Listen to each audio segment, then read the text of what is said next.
Assalamualaikum warahmatullahi wabarakatuh. Salam sejahtera bagi kita semua. Welcome back to my channel. Kembali lagi dengan aku Yura. Nah, kali ini aku mau membahas soal P3K Guru Umum. Jadi ini untuk semua mapel seperti itu. Jadi sudah masuk di dalamnya soal SJT, manajerial, sosiokultural, dan juga wawancara.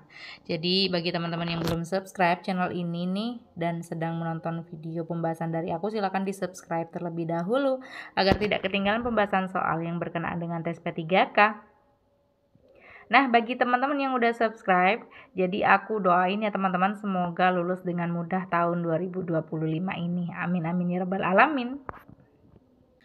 Soal yang pertama, seorang siswa dalam sebuah diskusi kelas berani mengajukan pertanyaan tentang dampak globalisasi terhadap budaya lokal. Sikap ini menunjukkan dimensi profil pelajar Pancasila. A. Bernalar kritis karena siswa menganalisis dampak dari suatu fenomena global terhadap budaya lokal. B. Berkebinekaan global karena siswa memahami hubungan antar budaya yang terjadi akibat globalisasi. C. Kreatif karena siswa menciptakan cara baru untuk memahami globalisasi. D. Beriman, bertakwa kepada Tuhan Yang Maha Esa dan berakhlak mulia karena siswa menghormati budaya lokal sebagai bentuk ibadah. E. Mandiri karena siswa berani mengungkapkan pandangan pribadinya tanpa menunggu pendapat orang lain. Yang menunjukkan dimensi profil pelajar Pancasila. Jadi kan ada ini ya teman-teman, beriman bertakwa pada Tuhan Yang Maha Esa, lalu juga berkebinekaan global, gotong royong, mandiri, kreatif ya teman-teman. Ini sebenarnya semuanya masuk seperti itu. Opsi A, B, C, D, E ini masuk kepada dimensi profil pelajar Pancasila. Namun yang di soal itu masuk ke yang mana seperti itu. Jadi opsi yang A, bernalar kritis karena siswa menganalisis dampak dari suatu fenomena global terhadap budaya lokal. Nah, di sini masuk ya teman-teman. Jadi di sini kan mengajukan pertanyaan. Kalau mengajukan pertanyaan, berarti siswa kan berpendapat. Mereka berpikir secara kritis dengan mengajukan pertanyaan tersebut tentang dampak globalisasi terhadap budaya lokal, yang artinya ia mencoba memahami dan menganalisis perubahan sosial dan budaya secara lebih mendalam, seperti itu. Sebenarnya opsi yang A ini sudah masuk. Kenapa tidak masuk kepada berkebinekaan global? Karena kalau berkebinekaan global itu kaitannya dengan pemahaman budaya lain dan interaksi antar budaya, bukan sekedar mengajukan pertanyaan kritis. Di sini kan jelas mengajukan pertanyaan. Lalu opsi yang C kan kreatif. Kalau kreatif itu lebih ke menghasilkan ide atau karya baru. Jadi bukan hanya sekedar menganalisis dampak. Lalu opsi yang D pasti tidak, karena di situ berkenaan dengan iman dan berakhlak mulia. Opsi yang E di situ mandiri. Jadi bisa masuk juga keberanian bertanya. Namun di situ fokus utama adalah proses berpikir kritis terhadap isu global. Jadi lebih masuk ke yang bernalar kritis ketimbang yang mandiri. Soal nomor 2, dalam suatu proyek sekolah, siswa diminta untuk meneliti keberagaman budaya di Indonesia dan membuat laporan. Jika ingin mendukung dimensi berkebinekaan global, langkah yang paling tepat adalah A. Menyajikan laporan dalam bentuk infografis tentang keberagaman budaya Indonesia agar mudah dipahami.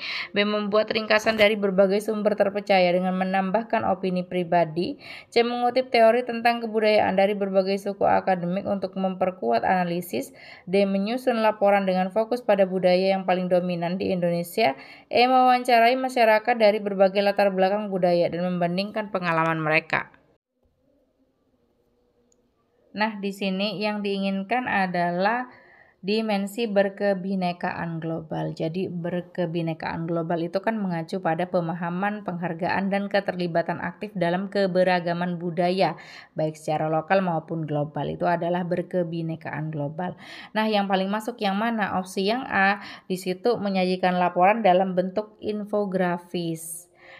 Nah, di sini lebih masuk kepada kreativitas justru, bukan berkebinekaan global, karena di sini ada karya siswa. Opsi yang B, membuat ringkasan dari berbagai sumber terpercaya dengan menambahkan opini pribadi. Kalau opini pribadi sama dengan yang soal yang pertama tadi, tidak hanya pertanyaan, namun pendapat itu masuk kepada bernalar kritis. Jadi kurang tepat kalau yang diminta adalah berkebinekaan global. Opsi yang C, mengutip teori tentang kebudayaan dari berbagai buku akademik untuk memperkuat analisis. Nah, di sini kan hanya kutipan saja ya teman-teman.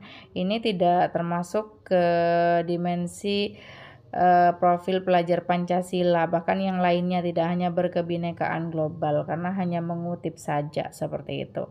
Lalu di sini lebih kepada akademik tanpa pengalaman langsung, padahal kalau P5 itu kan harus pengalaman langsung. Opsi yang D, menyusun laporan dengan fokus pada budaya yang paling dominan di Indonesia. Nah, di sini kan hanya yang paling dominan saja, berarti justru tidak berkebinekaan. Jadi ini tidak masuk kepada konsep berkebinekaan karena di sini kan lebih beragam seharusnya budaya di Indonesia itu. Kalau hanya memilih yang paling dominan itu justru kurang bijaksana. Nah, opsi yang E di sini lebih tepat, mewawancarai masyarakat dari berbagai latar belakang budaya. Dari kata berbagai latar belakang budaya dan membandingkan pengalaman mereka, ini sudah masuk ke berkebinekaan global. Kita juga melibatkan siswa secara langsung, mereka akan berinteraksi langsung dengan warga atau masyarakat, sehingga pemahaman yang lebih mendalam terhadap keberagaman budaya itu akan didapatkan seperti itu. Jadi jawabannya adalah opsi yang E. Soal nomor 3, saat menghadapi perubahan kebijakan kerja yang signifikan, seorang anggota tim mengungkapkan ketidakpuasan dan menyatakan bahwa kebijakan baru tidak adil. Apa tindakan terbaik yang bisa Anda ambil sebagai pemimpin? A, mempertimbangkan mengubah kebijakan dengan tujuan semua karyawan merasa puas. B, mempertimbangkan pendapatnya dan menekankan kebijakan ini harus diterapkan. C, mengadakan pertemuan tim untuk mendiskusikan perubahan dan memprioritaskan kepentingan manajemen. D, menjelaskan alasan perubahan dengan data fakta jelas serta mendengarkan masukan karyawan. Masalahnya adalah ada seorang anggota tim yang mengungkapkan ketidakpuasan, mengatakan bahwa kebijakan baru itu justru tidak adil. Opsi yang A, mempertimbangkan mengubah kebijakan dengan tujuan semua karyawan merasa puas. Nah, di sini tampaknya adil, namun sebenarnya tidak realistis karena kebijakan harus berdasarkan kebutuhan organisasi atau instansi atau perusahaan, bukan hanya kepuasan individu saja seperti itu. Jadi walaupun tampak adil, ini kurang bijaksana. Opsi yang B, mempertimbangkan pendapatnya dan menekankan bahwa kebijakan ini harus diterapkan. Nah, di sini kita sebenarnya mengabaikan aspirasi tim karena di sini hanya mempertimbangkan masih. Lalu juga masih menekankan bahwa kebijakan ini harus diterapkan. Jadi pertimbangan tadi itu tidak ada gunanya seperti itu. Opsi yang C, mengadakan pertemuan tim untuk mendiskusikan perubahan dan memprioritaskan kepentingan manajemen. Nah, seakan-akan ini bagus. Jadi pertemuan tim ini seakan-akan melakukan diskusi seperti itu ya teman-teman. Karena di sini juga mendiskusikan perubahan, namun tidak konsisten. Kalimat berikutnya adalah mementingkan kepentingan manajemen. Ini justru tidak tepat karena di situ bisa menyebabkan ketidakpuasan lebih besar dan menurunkan motivasi tim. Karena di situ hanya memprioritaskan kepentingan manajemen saja seperti itu tanpa mempertimbangkan keseimbangan dengan karyawan. Opsi yang D, menjelaskan alasan perubahan dengan data fakta jelas serta mendengarkan masukan karyawan. Ini sudah sesuai konteks soal. Kita sebagai pemimpin di situ. Sebagai pemimpin kita harus transparan dan komunikatif. Jadi kita harus memberikan alasan kenapa harus ada perubahan. Alasannya tidak hanya disampaikan saja namun dengan data fakta jelas sehingga bawahan bisa menerima seperti itu. Namun tidak memaksa mereka menerima. Kita di sini sebagai pemimpin masih mendengarkan masukan karyawan. Ini bagus sekali. Jadi yang terbaik adalah opsi yang D.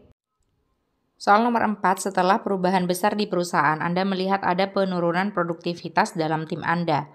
Apa langkah yang paling tepat untuk mengatasinya? A, memberikan arahan atau bimbingan tim yang mengalami penurunan produktivitas sebagai bentuk dorongan. B, meningkatkan target kerja untuk mendorong tim agar lebih cepat beradaptasi. C, mengevaluasi penyebab dan melakukan penyesuaian strategi untuk beradaptasi.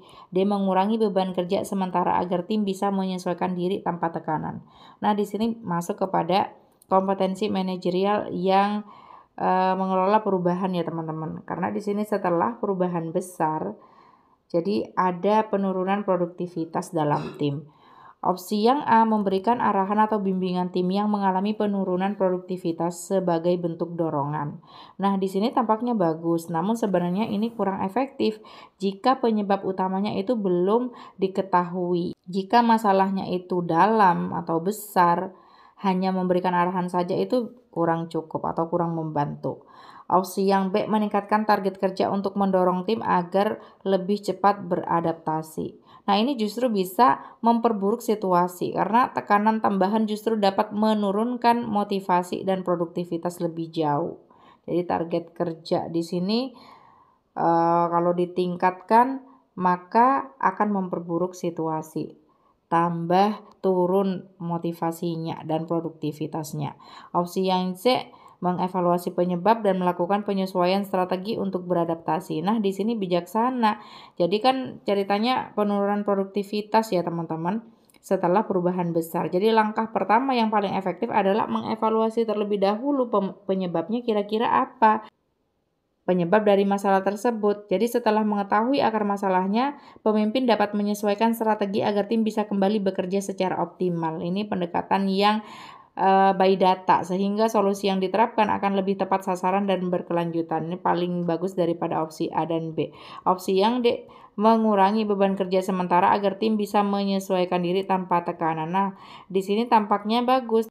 Tapi ini solusinya hanya jangka pendek, tidak menyelesaikan akar masalah. Jika penyebabnya tidak ditangani, produktivitas bisa tetap rendah setelah beban kerja kembali normal, seperti itu. Jadi yang terbaik adalah opsi yang C. Soal nomor 5, dalam sebuah proyek tim ada perbedaan pandangan yang kuat antara anggota tim dari generasi yang berbeda. Anggota muda cenderung mengusulkan pendekatan berbasis teknologi, sementara anggota senior mengusulkan lebih nyaman dengan metode tradisional. Bagaimana cara terbaik untuk menjembatani perbedaan ini? A. Meminta anggota senior untuk mengikuti pendekatan teknologi agar lebih modern. B. Mengadakan diskusi untuk menemukan solusi yang menggabungkan keunggulan kedua pendekatan. C. Memilih salah satu pendekatan yang lebih efektif dan meminta semua anggota tim mengikutinya. D. Membagi tugas berdasarkan generasi, di mana anggota muda menangani teknologi dan anggota senior tetap menggunakan metode tradisional. Nah, di sini masalahnya adalah jadi ada perbedaan pandangan. Yang muda di situ mengusulkan menggunakan teknologi, namun yang senior kesulitan sehingga tetap nyaman dengan metode tradisional. Opsi yang A meminta anggota senior untuk mengikuti pendekatan teknologi agar lebih modern. Nah, di sini tampaknya tidak adil bagi yang senior seperti itu. Di sini kan kesulitan, walaupun sebenarnya harus beradaptasi dengan perubahan, selalu belajar teknologi, diupdate terus. Namun di sini bisa dianggap memaksakan perubahan tanpa mempertimbangkan kenyamanan dan pengalaman mereka sebagai senior. Jadi opsi yang A di sini belum bijaksana. Opsi yang B mengadakan diskusi untuk menemukan solusi yang menggabungkan keunggulan kedua pendekatan. Nah, di sini lebih bagus, jadi ada tahap diskusi terlebih dahulu, teman-teman. Karena di situ akan menghargai perspektif masing-masing, lalu juga menemukan solusi yang lebih efektif dan bisa diterima bersama, baik yang senior maupun yang junior, yang generasi muda. Ini juga akan mencegah konflik dan meningkatkan kolaborasi antara senior dan junior. Jadi bagus sekali opsi yang B. Opsi yang C memilih salah satu pendekatan yang lebih efektif dan meminta semua anggota tim mengikutinya. Ini juga kurang adil, teman-teman. Jadi opsi yang C di sini kurang bijaksana seperti itu. Jadi hanya akan membuat salah satu kelompok merasa tidak dihargai. Kalau opsi yang D di situ membagi tugas berdasarkan generasi, di mana anggota muda menangani teknologi dan anggota senior tetap menggunakan metode tradisional. Jadi seakan-akan adil seperti itu, namun di sini akan memperkuat kesenjangan antar generasi. Justru bukan menciptakan kerjasama seperti itu. Jadi kan di sini yang ditekankan adalah indikator kerjasama. Jadi yang terbaik di sini adalah opsi yang B terlebih dahulu, karena proses diskusi itu kan akan terjadi kerjasama dan kolaborasi. Soal nomor 6, seorang rekan kerja yang sudah lama Anda kenal meminjam uang dari Anda untuk kebutuhan mendesak, tetapi hingga saat ini belum mengembalikannya sesuai janji. Bagaimana sikap terbaik yang bisa Anda ambil? A. Mengkomunikasikan dengan rekan kerja tersebut agar ia membayar hutangnya karena Anda membutuhkan. B. Meminta tolong atasan untuk menegur rekan kerja tersebut agar segera membayar hutangnya. C. Mengingatkan dengan sopan dan mencari solusi bersama jika ada kendala dalam pengembalian. D. Menyampaikan informasi kepada rekan kerja lain agar mereka tidak mengalami kejadian yang sama. Nah, di sini jadi berkenaan dengan hutang seperti itu, kita meminjamkan uang terhadap rekan kerja, namun di situ belum mengembalikan sesuai janji. Jadi kita memilih trik untuk mengeliminasi yang tidak mungkin terlebih dahulu di soal nomor 6 ini. Jadi yang paling tidak mungkin itu adalah menyampaikan informasi kepada rekan kerja lain. Itu tidak baik dan tidak benar seperti itu. Lalu juga di situ yang pasti tidak mungkin adalah meminta tolong atasan untuk menegur rekan kerja tersebut. Itu pasti belum diperlukan atau bahkan tidak diperlukan. Seharusnya kita tidak melibatkan atasan seperti itu. Nah, tinggal membandingkan opsi A dan C mana sih yang lebih bagus. Opsi yang A, mengkomunikasikan dengan rekan kerja tersebut agar ia membayar hutangnya karena Anda membutuhkan. Nah, di sini bagus sebenarnya kita komunikasi jujur sesuai apa yang kita rasakan seperti itu ya teman-teman. Namun untuk soal nomor 6 tidak ada ilustrasi di soal bahwa kita sudah membutuhkan seperti itu. Walaupun dikatakan sudah lama meminjamnya. Jadi opsi yang A di sini kurang sempurna. Namun kita lihat opsi yang C, mengingatkan dengan sopan dan mencari solusi bersama jika ada kendala dalam pengembalian. Nah, di sini lebih aman, lebih bijak juga. Lalu kita juga lebih sabar, kita mengingatkan saja dengan sopan seperti itu. Tidak hanya itu, kita mencari solusi bersama jika ada kendala dalam pengembalian. Ini baik sekali. Jadi opsi yang C lebih unggul sedikit dibandingkan opsi yang A. Soal nomor 7, tetangga Anda sering mengadakan acara keluarga yang ramai, tetapi mereka hanya melakukannya pada hari-hari tertentu dan dalam batas waktu wajar, meskipun sedikit mengganggu. Bagaimana sikap terbaik Anda? A. Meminta tolong kepada mereka dengan halus untuk berhenti mengadakan acara yang ramai. B. Mengingatkan mereka bahwa semua kebisingan sekecil apapun tetap tidak bisa ditoleransi. C. Menyampaikan keluhan kepada tetangga lain agar mereka juga merasa terganggu dan ikut protes. D. Menerima situasi ini sebagai bagian dari kehidupan bertetangga selama masih dalam batas wajar. Nah, di sini jadi kasusnya adalah ada tetangga yang mengadakan acara keluarga ramai seperti itu. Ini sedikit mengganggu, namun ditegaskan di situ masih dalam batas waktu wajar. Jadi mana sih yang paling bijak seperti itu? Opsi yang A, meminta tolong kepada mereka dengan halus untuk berhenti mengadakan acara yang ramai. Nah, di sini kan walaupun dengan halus tapi permintaannya adalah berhenti mengadakan acara yang ramai. Ini menandakan bahwa kita tidak toleran bagaimana kalau itu adalah acara keluarga yang penting seperti itu. Jadi opsi yang A di sini kurang bijaksana. Opsi yang B pasti juga tidak bijaksana karena di sini mengatakan bahwa semua kebisingan sekecil apapun tetap tidak bisa ditoleransi. Jadi ini akan menyakiti tetangga kita. Opsi yang C, menyampaikan keluhan kepada tetangga lain, ini pasti salah juga karena di sini kita menjadi provokator seperti itu. Yang terbaik adalah opsi yang D. Kita menerima situasi ini sebagai bagian dari kehidupan bertetangga selama masih dalam batas wajar. Sesuai dengan konteks soal karena di sini kan masih batas waktu wajar seperti itu. Lalu juga mungkin saja di kemudian hari kita juga akan mengadakan acara yang ramai. Jadi kita saling menerima saja, saling menghargai seperti itu. Jadi jawabannya adalah opsi yang D.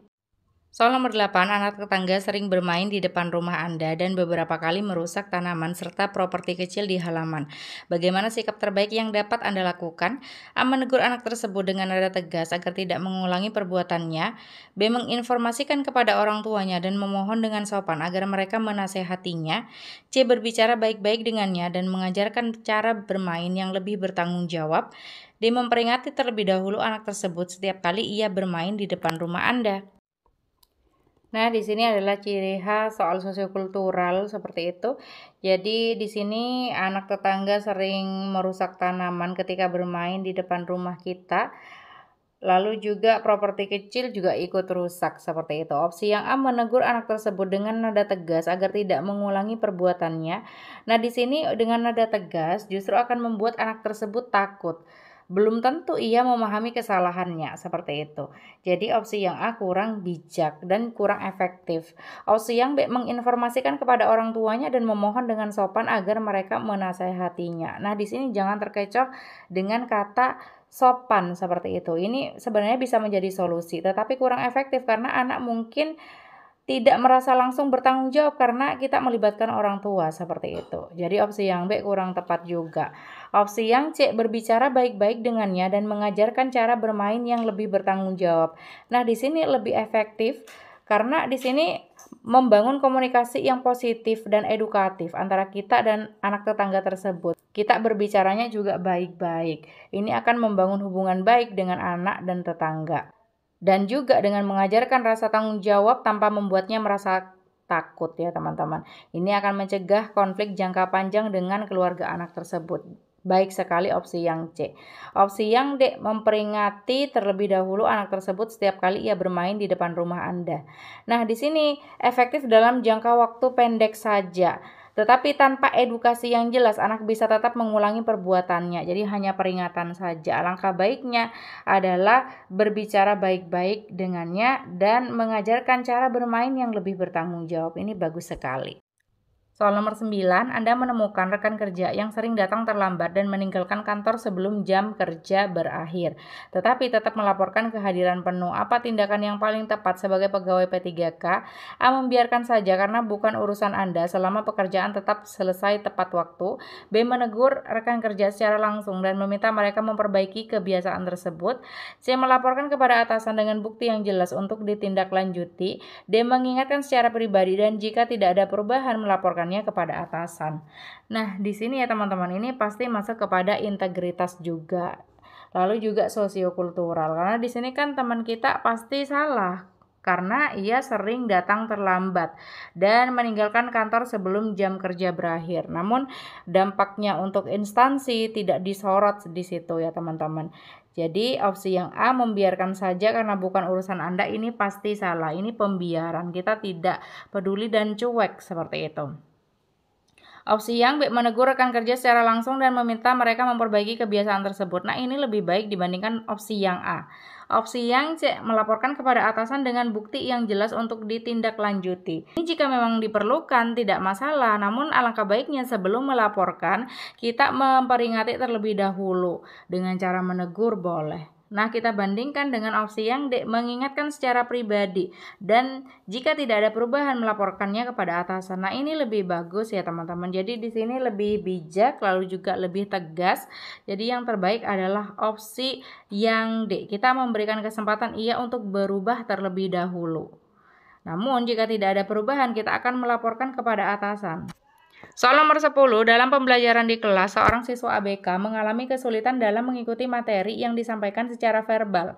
Bagaimana strategi terbaik yang bisa Anda gunakan? A, menggunakan metode pembelajaran multisensori dengan visual, gerakan, dan alat bantu lainnya. B, meminta siswa ABK untuk mencatat semua materi dengan lebih teliti agar bisa memahami lebih baik. C, memberikan materi tambahan setelah kelas berakhir agar tidak mengganggu jadwal belajar siswa lain. D, mengandalkan teman sebangku untuk menjelaskan materi secara mandiri kepada siswa ABK. E, memberikan keistimewaan untuk menggunakan media khusus saat menerima materi. Nah, di sini kita memiliki siswa ABK seperti itu. Ia kesulitan dalam mengikuti materi yang disampaikan secara verbal. Jadi kan agak kesulitan menerjemahkan pembicaraan dari guru seperti itu, penjelasan kemungkinan besar seperti itu karena verbal di situ.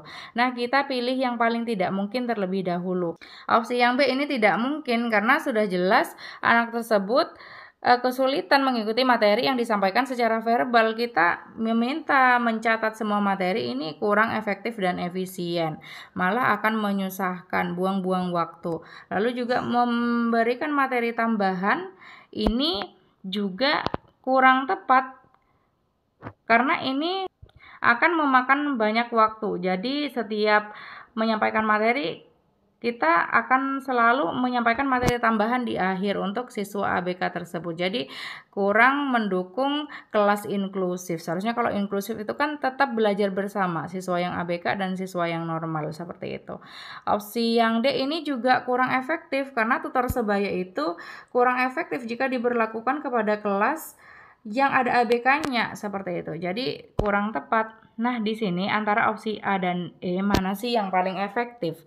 Jadi opsi yang A menggunakan metode pembelajaran multisensori dengan visual, gerakan, dan alat bantu lainnya. Nah, ini akan memahami penjelasan yang disampaikan secara verbal kalau menggunakan gerakan, visual, dan alat bantu lainnya. Karena kan alat bantu di sini pasti tujuannya adalah untuk membantu memahami materi. Seperti itu. Opsi yang E di sini memberikan keistimewaan untuk menggunakan media khusus saat menerima materi. Nah, media khusus di sini tidak jelas apa. Seharusnya ini sudah terwakilkan dengan opsi yang A karena lebih sempurna dijelaskan di situ. Jadi, dengan visual, gerakan, dan alat bantu lainnya. Jadi, opsi yang A lebih unggul dibandingkan opsi yang E. Soal nomor 11, dalam tim Anda terjadi perbedaan pendapat mengenai cara terbaik untuk menyelesaikan sebuah proyek. Sebagai anggota tim, bagaimana Anda bersikap? A. Menyampaikan pendapat dan mendengarkan perspektif lain sebelum mengambil keputusan. B. Tetap berpegang pada pendapat sendiri dengan mempertimbangkan ide dari rekan kerja lain. C. Menghindari diskusi karena takut menimbulkan konflik dalam tim. D. Mengikuti keputusan mayoritas dengan memberikan masukan yang menurut pendapat Anda baik. Nah, di sini kita pilih yang paling tidak mungkin terlebih dahulu. Opsi yang B di sini kita tetap berpegang pada pendapat sendiri. Walaupun di sini kita masih mempertimbangkan ide dari rekan kerja lain, tapi tetap berpegang teguhnya itu pada pendapat sendiri justru. Ini egois. Lalu juga opsi yang C menghindari diskusi. Padahal diskusi itu bagus sekali, pasti salah. Opsi yang D di sini mengikuti keputusan mayoritas dengan memberikan masukan yang menurut pendapat Anda baik. Di sini kan juga kita egois, jadi menurut kita aja yang baik, kita tidak mendengarkan dari sudut pandang orang lain. Yang terbaik di sini adalah opsi yang A. Kita menyampaikan pendapat kita, namun kita juga mendengarkan perspektif lain sebelum mengambil keputusan. Berarti kan kita masih melihat dari sudut pandang orang lain. Opsi yang A adalah opsi yang terbaik. Soal nomor 12, dalam sebuah ujian, Anda menemukan bahwa seorang siswa yang biasanya berprestasi mendapat nilai jauh di bawah rata-rata. Ketika ditanya, siswa tersebut mengaku sedang mengalami masalah pribadi yang mengganggu konsentrasinya. Apa langkah terbaik yang dapat Anda ambil? A. Memberikan kesempatan ujian ulang untuk memastikan hasil yang mencerminkan kemampuannya. B. Menerima nilainya apa adanya karena hasil ujian harus mencerminkan kondisi nyata saat itu. C. Memberikan nilai tambahan secara subjektif untuk mengimbangi ketidakmampuannya saat ujian. D. Menyarankan siswa untuk lebih fokus di ujian berikutnya. E. Memberikan motivasi sesuai kebutuhan karena ia sedang mengalami masalah. Nah, di sini jadi ada siswa yang sebenarnya berprestasi namun mendapat nilai itu jauh di bawah rata-rata karena di situ sedang mengalami masalah pribadi yang mengganggu konsentrasinya. Nah, di situ kan dalam sebuah ujian. Opsi yang A memberikan kesempatan ujian ulang untuk memastikan hasil yang mencerminkan kemampuannya. Nah, ini tampak memberikan kesempatan kepada anak tersebut karena sebenarnya ia berprestasi, kita tahu. Namun di sini tidak adil bagi siswa lain. Seperti itu kalau kita memberikan ujian ulang. Lalu juga toh kita menilainya tidak hanya di ujian tersebut. Pastikan sebelum-sebelumnya ia nilainya bagus karena di situ dikatakan berprestasi. Kalau kita memberikan kesempatan ujian ulang seperti itu justru akan tidak adil bagi yang lainnya. Jadi opsi yang A di sini kita kurang bijaksana sebagai seorang guru. Opsi yang B menerima nilainya apa adanya karena hasil ujian harus mencerminkan kondisi nyata saat itu. Nah, di sini sudah sesuai aturan. Namun tidak melakukan hal apapun, ini akan membuat siswa semakin tertekan dan kehilangan motivasi seperti itu. Jadi di sini hanya berkenaan dengan nilai saja. Jadi kurang bijaksana juga. Opsi yang C memberikan nilai tambahan secara subjektif. Nah, secara subjektif ini pasti salah. Kita kan harus objektif. Meskipun kita tahu kalau dia berprestasi, jadi kurang tepat. Opsi yang D menyarankan siswa untuk lebih fokus di ujian berikutnya. Nah, di sini paling tidak juga masuk akal dibandingkan opsi yang C di situ. Namun ini kita sudah mendengar bahwa ia mengalami masalah pribadi yang mengganggu konsentrasinya. Kalau kita hanya menyarankan siswa untuk fokus di ujian berikutnya, ini terkesan kita tidak empati terhadap kondisi emosional siswa saat itu. Nah, opsi yang E di situ paling baik, memberikan motivasi sesuai kebutuhan karena ia sedang mengalami masalah seperti itu. Jadi di sini yang paling make sense, paling masuk akal, karena ini mempertimbangkan keseimbangan antara keadilan akademik dan juga dukungan emosional seperti itu. Sedangkan untuk nilai pasti kan tidak hanya diambil dari nilai tersebut. Pasti sebelum-sebelumnya anak tersebut nilainya sudah baik karena memang berprestasi. Namun yang dibutuhkan anak tersebut saat itu adalah motivasi sesuai kebutuhan karena ia sedang mengalami masalah.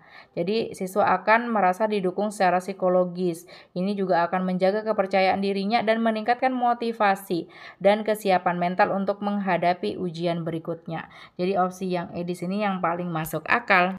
Nah, bagi teman-teman yang ingin ikut tryout P3K ya teman-teman, baik P3K guru, pengadministrasi perkantoran, lalu pengelola layanan operasional, penata ya teman-teman, dan operator layanan operasional, silakan bisa akses linknya di bio Instagram aku ya teman-teman, bisa diklik di situ. Lalu ketika diklik akan otomatis diarahkan ke menu-menu tryout ya teman-teman. Di situ sudah banyak, silakan bisa diakses sesuai dengan kebutuhan teman-teman semua. Nah, terakhir ada kuis. Seperti biasa, seorang warga datang untuk mengurus dokumen penting, tetapi sistem mengalami gangguan teknis sehingga proses menjadi lebih lama. Warga tersebut mulai kesal dan berbicara dengan nada tinggi. Apa yang sebaiknya Anda lakukan? A. Menjelaskan situasi dan menawarkan solusi alternatif, kembali lain waktu atau menunggu perbaikan sistem. B. Menindaklanjuti keluhan warga karena sistem gangguan bukan kesalahan Anda. C. Meminta warga untuk bersabar dan meminta maaf atas ketidaknyamanan. D. Menyampaikan bahwa Anda akan menghubungi tim IT segera. Nah, silakan teman-teman mencoba menjawab di kolom komentar. Terima kasih sudah menonton. Semoga lulus tes P3K tahun 2025 untuk formasi guru ya teman-teman. Terima kasih. Wassalamualaikum warahmatullahi wabarakatuh.